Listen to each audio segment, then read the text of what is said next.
Hello students, this is Prachi. Welcome to our channel. और आज हम करने वाले हैं class 9th maths exercise set 2.1। तो हमने इससे पहले की वीडियो जिसके अंदर हमने इंट्रोडक्शन की है और उसमें अपने 2.1 के एग्जाम्पल्स भी हमने कवर किए हैं, तो वो वीडियो अगर आपसे मिस हो चुके तो उसका लिंक आपको डिस्क्रिप्शन बॉक्स में मिल जाएगा।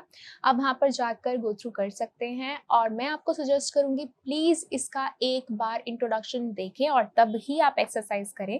उसमें आपको सारी की सारी डिटेल डिस्कशन आपको दी गई है, कुछ भी क्रैम नहीं करना, हर एक चीज का रीजन आपको दिया गया है। ठीक है, तो जैसे कि फर्स्ट क्वेश्चन स्टार्ट करते हैं। Find the degrees of the following polynomials. तो उस वीडियो के अंदर हमने डिस्कस किया था पॉलिनोमियल्स क्या होते हैं, कितने टाइप्स के होते हैं, डिग्री क्या होती है, एवरीथिंग। तो यहाँ मैं आपको बहुत ही शॉर्ट में एक्सप्लेन करती हूँ कि डिग्री क्या है। तो हमने डिस्कस किए थे ये टाइप के पॉलिनोमियल्स। अब इसमें आप ध्यान से नोटिस करोगे कि इसके अंदर x जो है, x के पावर जो है वो 1 है। ठीक है, तो इस टाइप के पॉलिनोमियल्स को हम बोलते हैं लीनियर पॉलिनोमियल्स। ठीक है, लीनियर। ओके, इस टाइप के जो पॉलिनोमियल्स होते हैं जिसके अंदर x की मैक्सिमम पावर, देखो x तो यहाँ पर भी है, x की पावर यहाँ 1 है और इसकी x की पावर यहाँ पर 2 है। ठीक है, जिसमें x की मैक्सिमम पावर 2 होती है उसे हम बोलते हैं क्वाड्रेटिक पॉलिनोमियल्स। ठीक है, और जिसके अंदर x की मैक्सिमम पावर 3 होती है, आप यहाँ पे नोटिस कर सकते हो, यहाँ पर x की पावर 1 है, यहाँ x की पावर 3 है, तो उसे हम बोलते हैं क्यूबिक पॉलिनोमियल्स। और जिसमें मैक्सिमम पावर जो होती है उसी को ही हम बोलते हैं डिग्री। यानी कि यहाँ पर डिग्री 1 है, यहाँ पर डिग्री 2 है और यहाँ पर डिग्री 3 है। तो अब आप बहुत इजीली बता सकते हैं कि इनके अंदर डिग्री कितनी है। तो आप फर्स्ट में बताइए। फर्स्ट में देखो, ये x के आगे 2 जो लगा हुआ है, x स्क्वायर के आगे जो 2 लगा हुआ है, 2 होता है कोफिशिएंट। x के ऊपर पावर क्या है इसकी, x की पावर यहाँ पर है 2 और यहाँ x की पावर है 1, तो 2 बड़ा है या 1 बड़ा है, 2 बड़ा है ना आपका। तो यहाँ पर इसमें x की पावर कितनी होगी, मैक्सिमम 2, तो डिग्री कितनी हुई 2। ओके, तो इसकी डिग्री हो गई 2। नेक्स्ट में देखो, यहाँ पर क्या है, y की पावर 3, यहाँ पर y की पावर 1 है। देखो बच्चे कंफ्यूज हो जाते हैं, इसके आगे देखने लग जाते हैं। इसके जो आगे लिखा हुआ है दैट इज कोफिशिएंट। हम कोफिशिएंट की बात नहीं कर रहे हैं, इसकी पावर की बात कर रहे हैं। तो यहाँ पर y की पावर 1, यहाँ y की पावर 3, तो ऑब्वियसली मैक्सिमम पावर 3 है, तो इसकी डिग्री कितनी हो गई, डिग्री हो गई इसकी 3। ठीक है, नेक्स्ट बताओ। अब यहाँ पर देखो, ये तो किसी में भी नहीं आ रहा, लीनियर, क्वाड्रेटिक, क्यूबिक, ये तो किसी में भी नहीं आ रहा है। तो ये वाले पॉलिनोमियल्स क्या कहते हैं, इसको हम कांस्टेंट्स बोलते हैं, जिसके अंदर आपका x है ही नहीं है, वेरिएबल है ही नहीं है। तो जब x है ही नहीं है तो डिग्री कितनी होगी, 0। यानी कि x ही नहीं है तो x की पावर तो हो गई नहीं, है ही नहीं x की पावर, तो x की पावर नहीं है तो डिग्री हो गई 0। यहाँ पर आप देख सकते हो, देखो x ही बात नहीं होती है, x ले लो, y ले लो, z ले लो, a ले लो, b ले लो, जो भी आप ले रहे हो वो वेरिएबल होना चाहिए। वेरिएबल का मतलब क्या होता है, जिसकी वैल्यू चेंज हो सकती है, जो हमने इंट्रोडक्शन में बहुत डिटेल में डिस्कशन की थी जिसके बारे में। यहाँ पे आप देखोगे, यहाँ पर z की पावर कितनी है, कोई 4 नहीं बोलेगा प्लीज। 4 जो है वो इसका कोफिशिएंट है, मतलब इसके आगे है, लेकिन इसके ऊपर कितना लगा हुआ है, इसके ऊपर तो कुछ भी नहीं है, कुछ भी नहीं है, दैट मीन्स 1 है।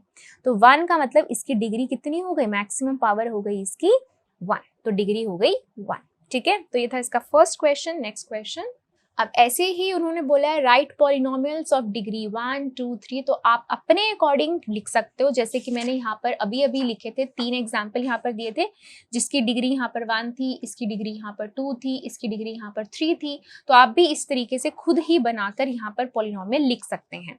ठीक है, तो मैं भी एक एक एग्जाम्पल लिख देती हूँ, आप भी अपने अकॉर्डिंग एक एक एग्जाम्पल लिख सकते हैं। तो यहाँ पे हमने एग्जाम्पल्स लिख लिए हैं। डिग्री 1 के लिए यहाँ आप देख सकते हो x की मैक्सिमम पावर यहाँ पर 1 है, यहाँ पर आप देख सकते हो x की मैक्सिमम पावर यहाँ पर 2 है और यहाँ आप देख सकते हो x की मैक्सिमम पावर यहाँ पर 3 है। नेक्स्ट है question, what are the coefficients of x square and x cube in the polynomial. अब ये पॉलिनोमियल आपको दे रखी है। अब जैसे ही मैंने आपको बताया था कि कोफिशिएंट्स क्या होते हैं, कोफिशिएंट जो इसके आगे लिखे होते हैं, जैसे कि यहाँ पर सिर्फ आपको x क्यूब और x स्क्वायर का पूछा है, मैं आपको सभी के बताती हूँ। x का 4, x की पावर 4 का कोफिशिएंट क्या है, यहाँ पे कुछ भी नहीं लिखा, कुछ भी नहीं लिखा, दैट मीन्स 1 लिखा हुआ है। ठीक है, x की पावर 4 का कोफिशिएंट हो गया यहाँ पर 1। ठीक है, x क्यूब का कितना है कोफिशिएंट, x क्यूब का कोफिशिएंट है आपका, देखो इसके आगे क्या लिखा है, नो 3 नहीं, -3, यस -3।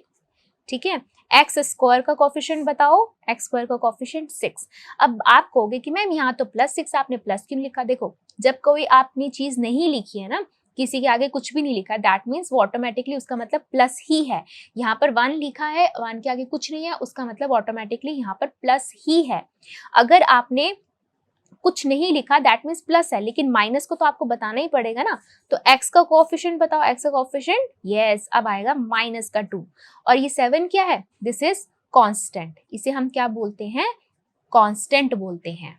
क्लियर होगी ये बात? ठीक है, तो ये था क्वेश्चन थर्ड।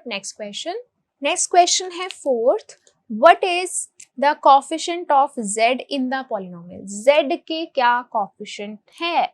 तो आप यहाँ पर नोटिस करोगे, यहाँ पे लिखा है 4z³ + 5z² - 1, यानी कि z³ का कोफिशिएंट क्या है? z³ का कोफिशिएंट, z³ के आगे क्या पड़ा है? 4। z² का कोफिशिएंट क्या है? 5। z तो है ही नहीं। अब -11 तो यहाँ पर कांस्टेंट है ना, क्योंकि उसके साथ तो z लिखा ही नहीं हुआ, कांस्टेंट हो गया आपका -11। लेकिन z तो है ही नहीं। अगर z है ही नहीं तो उसका कोफिशिएंट क्या होगा? उसका कोफिशिएंट होगा 0, वो है ही नहीं है यहाँ पर। और अगर यहाँ पे आपसे z की यहाँ पर आपसे मैक्सिमम इसमें पूछा जाता है डिग्री क्या है, इस पॉलिनोमियल की डिग्री बताओ। इस पॉलिनोमियल की मैक्सिमम डिग्री कितनी हो गई? मैक्सिमम डिग्री मतलब मैक्सिमम पावर कितनी है? 3 है ना, z की मैक्सिमम पावर 3 है, तो इसकी डिग्री कितनी होती? 3 होती। ऐसे ही अगर आपको मैं थर्ड क्वेश्चन दिखाऊं तो इसमें भी आप देख सकते होगे कि यहाँ पर x की मैक्सिमम पावर कितनी है? 4। तो अगर थर्ड क्वेश्चन में आपसे डिग्री पूछी जाती तो इसकी डिग्री कितनी होती? 4, क्योंकि x की मैक्सिमम पावर कितनी है? यहाँ पर 4 है। ठीक है, नेक्स्ट देखो, what is the constant term of the polynomial? इसमें अब कांस्टेंट टर्म बताओ। देखो, ये भी एक वेरिएबल है, x³ है, x² है, यहाँ x है और इसके साथ कुछ भी नहीं लगा हुआ, तो ये है आपका -10। ये आपकी कांस्टेंट टर्म है। अब कई बच्चे अगर इसको 10 लिख देंगे ना तो वो गलत हो जाएगा। This is -10। ठीक है, ऐसे यहाँ पर कांस्टेंट क्या है? -1। चलो इसके अंदर, इस पॉलिनोमियल के अंदर मुझे डिग्री बताओ। इसकी डिग्री कितनी? मैक्सिमम पावर कितनी है? 3। ठीक है, अब बताओ मुझे x³ का कोफिशिएंट बताओ। x³ का कोफिशिएंट क्या है यहाँ पर? 9। x² का कोफिशिएंट क्या है? 5। x का कोफिशिएंट क्या है? -8। समझ आया? अब इन दोनों के आगे मैंने प्लस का साइन नहीं लगाया था, तो इसका मतलब ऑलरेडी यहाँ पर प्लस का साइन है। ठीक है, तो ये था ऑल अबाउट डिग्री क्या होती है, कोफिशिएंट क्या होते हैं, कांस्टेंट क्या होते हैं। ठीक है, so thank you, that's all for this video. I hope आपने पहली वाली भी वीडियो अच्छे से देखी होगी और ये वाली वीडियो तो आपकी प्रैक्टिस के लिए ही है। एंड नेक्स्ट वीडियो में हम कवर करेंगे next topic of this chapter. Thank you.